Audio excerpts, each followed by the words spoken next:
Hello, literature students. Today we have a new lecture in literary criticism entitled Postcolonialism, a new school that we need to know basic information about. It's considered to be part of the modern cultural studies that are related to literary theories and criticism. So, what do we need first to know about this term? Postcolonialism develops from the strained cultural relations between colonies in Africa and Asia and the Western world. Of course, as readers of history, we all know that in our world history, there is this period of time that certain Western countries were colonizing countries from Asia and Africa. What we mean by colonizing, of course, we are talking about ruling these countries, imposing certain rules, certain, let's say, authority over them, and also at the same time controlling their economy, controlling the wealth that comes out of these countries. Not only this, but also controlling even the culture of these countries. Okay, and this is what we are mainly concerned with as we are going to study post-colonialism.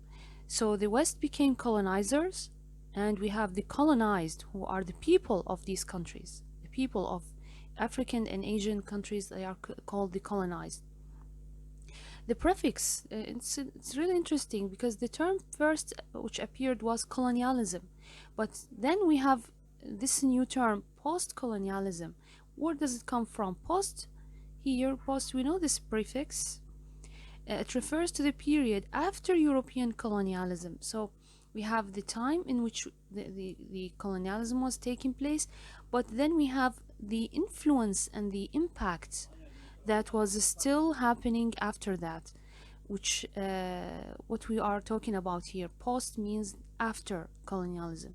What kind of literature, what kind of culture that was produced after colonialism, and to what point or to what extent the influence of colonialism was still felt and could be found in these countries. So the term recognizes that the colonial past of the nation continues to impact its state. Okay, that's why we have created this new term. And we are not mainly talking about what happened in colonialism. No, we are talking about what happened after and to what point it continued to happen. So the term post-colonial and post-colonialism first appeared in scholarly journals in the mid-1980s. It's not very old indeed. Maybe you can speak about 40 years or more. Um, it was coined in this time and it was used in the 1980s. The term refers to a school of thought. Basically, it is cultural theory, just like what I've told you in Marxism. It is more of cultural theory, and then we study the influence of this theory on literature, or how it is represented in literature. That acknowledges and critically examines the political, economic, social, and historical impact of European colonization through literature. Because we all know literature, and we always say this, literature is a reflection of society. So whenever you analyze literature, you have to look at the society that it came from.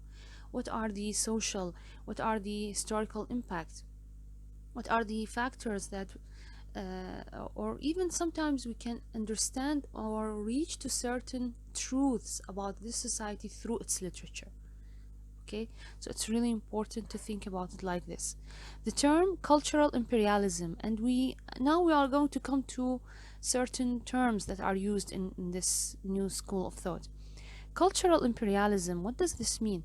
It refers most broadly to the exercise of domination in cultural relationships in which the values, practices, and meanings of powerful foreign culture are imposed upon one or more native cultures. So, as a colonizer, when you bring with you your own values and practices and you want to impose them on the other culture, because the people of these countries, the native cultures, they have their own set of values, they have their own set of let's say,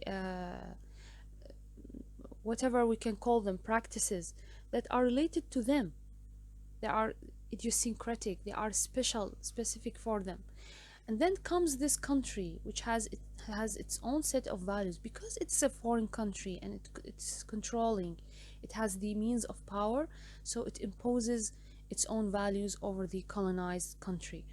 And this process that takes place, this domination, some call it cultural imperialism. It means that it is not economic, it's not social, it's not political, it's cultural.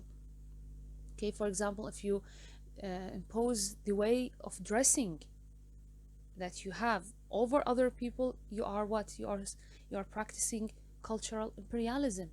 If you impose the way they eat, if you interfere in the way they practice their social relations, so what you are doing is that you are doing cultural imperialism. In literature, indigenous people, we are talking about the people in these countries, the original people, from previously colonized and marginalized countries have increasingly found their voices. Actually, literature here is not only something related to aesthetic point of view. We are not here dealing with some kind of art or some kind of aesthetic practice or activity um, that is only read or analyzed just for its own sake. No, here we are talking about literature that has played a very vital role in becoming a voice for these people. These people, because they are oppressed, uh, they needed something. They needed something that takes out their voices to others in order to know what kind of suffering they have. Okay, so literature here has become a voice for them, attempting to assert their own visions, tell their own stories, and reclaim their experiences and histories. Actually, I have my own identity, I have my own culture. Why should I be following some other culture?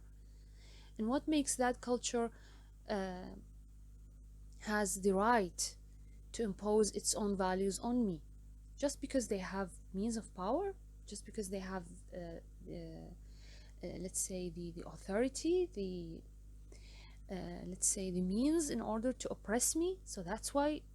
No, actually, each culture has its own and distinct and unique ways of expressing itself, and they should not be oppressed.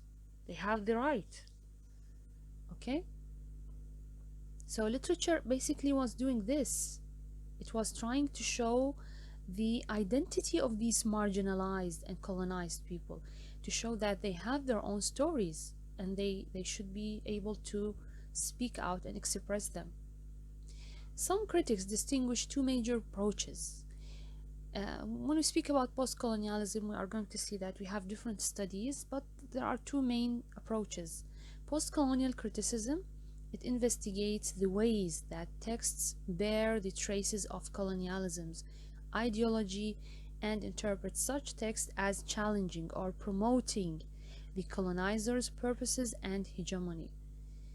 Okay, mostly analyzing canonical texts from colonizing countries. So actually, we speak about colonialism, there is a literature that is written by the colonizers and there is another literature that is written by the colonized, and each one has their own point of view, which is different, totally different from the other.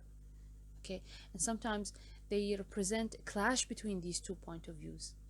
So when we speak about post-colonial criticism, as it says here, we are basically analyzing texts that mostly written by the colonizer.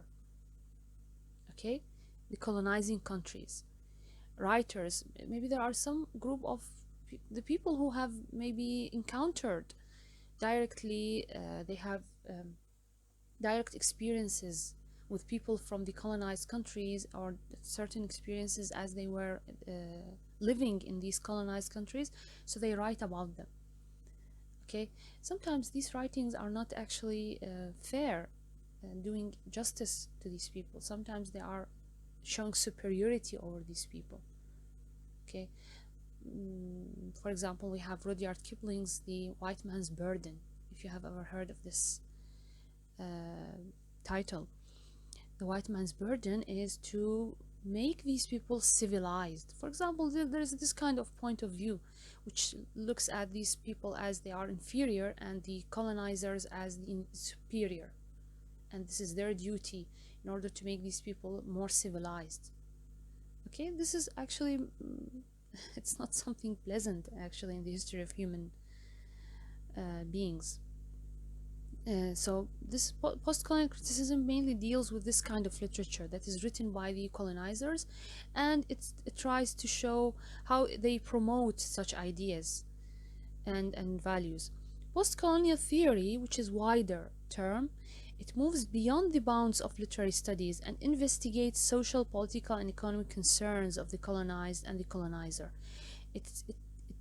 Let's say it involves more social and political and economic let's say ideas inside the analysis of such works, how they are influencing the production of such works, literary works. Okay, it's not just in the beginning. In the post-colonial criticism we are talking about literary study, okay, but here we are talking about literary studies that are related more to social and political and economic concerns. Okay, we have taken other elements and we have added them to the study of literary text, not just studying the literary text alone.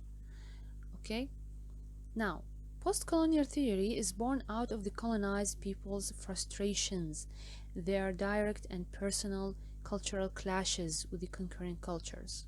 Of course, in such environment there are always clashes between these two different sides, and the literature that we read that is written by the the colonized mostly expresses the frustration، يعني هذا الإحباط أو الشعور بالظلم أو الاضطهاد اللي كانوا يعانون منه هذولا اللي كانوا تحت الاستعمار، تحت وطأة الاستعمار أو الدول المستعمرة. أكيد عندهم بعض المخاوف، الإحباطات، الأشياء اللي تخص هويتهم، ثقافتهم، اللي يشعرون أنهم لازم يعبرون عنها.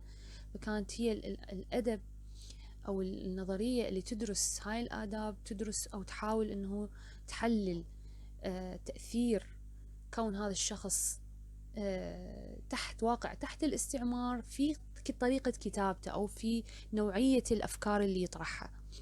Okay, how the colonized respond to changes in language, curricular matters in education, race, differences, economic issues, morals, ethics, and other concerns, including the act of writing itself. See, language. يعني شوف هسه احنا نشوف مثلا دول المغرب العربي عندهم اللغة الفرنسية صارت لغة أساسية. هذا سبب شنو؟ سبب السنوات الطويلة من الاستعمار اللي فرضوا جزء من الثقافة كان فرض اللغة. فرض اللغة أنه أنت تفرض على هاي الدول أنه تتكلم بلغتك أنت الدولة المستعمرة. شوف الدول الأفريقية، وين اللغات الأفريقية الأصلية؟ وين راحت؟ معقول هاي الدول يعني كلها أكيد عندها لغات كانت هي لغاتها احنا نسميها نيتف، لغات الأصلية الخاصة بها كشعوب أفريقية.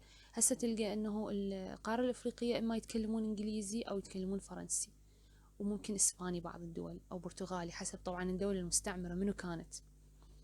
تمام. بينما اللغات الأفريقية الأصلية يعني صارت في شيء ما معروف أو قليل ما تلقى دول بعدها محافظة عليها. So this is one of the main actually things that we encounter in this literary criticism.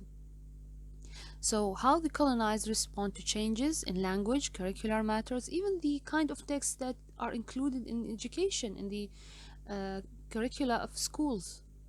Also, it influences the children as they are growing up inside this environment. They are going also to have a new set of values and ideas. Okay, and it becomes the context for the evolving theories and practices in this theory. Okay, so this is the environment from which the post-colonial theory emerges and the different practices related to it. It creates a context. Okay, what are other terms that we need to know when we are studying post-colonialism, or the terms that we might face? We have, for example, this one, subaltern. Subaltern is a term introduced by Antonio Gramsci to refer to the working class. It describes people in the lower social classes and the other social groups that are displaced and marginalized while also living in an imperial colony. The people who are uh, living inside these colonies that are called subaltern. يعني شوف حتى مرات المصطلحات يعني حتى انه فكرة انا اشوف والله انه فكرة مجرد فكرة انه يضطر يطلع مصطلح حتى يسمي بيه الناس اللي هم من اللي عايشين بالمستعمرات، هذا بحد ذاته هو يعني نوع من العنصرية او نوع من الاضطهاد. Why do you need to create such terms in order to speak about people or to refer to people? They are just normal people living in their own countries, and you are the one who is coming to colonize them, and you are the one who's coming to oppress them, to take their countries and their wealth and their cultures. So who gave you the right to create such terms? ولكن هي بالنهاية مصطلحات موجودة يعني بالدراسة اللي تتناول ما بعد الاستعمار. إذا الأشخاص اللي عايشين، الناس اللي يعيشون، حتى الكتاب مرة يقول لك الكاتب هذول يسموهم subaltern writers.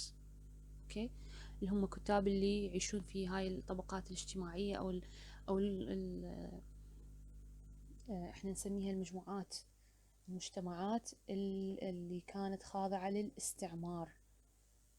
أوكي. Double consciousness. The colonized observes two distinct views of the world, that of the colonizer and that of himself or herself. There is a feeling of confusion as to which culture they belong. Okay, so because of the long period of time that the colonized colonizers spend in these countries، يعني تعرفون انتم بعض الدول المستعمرة مئات السنين.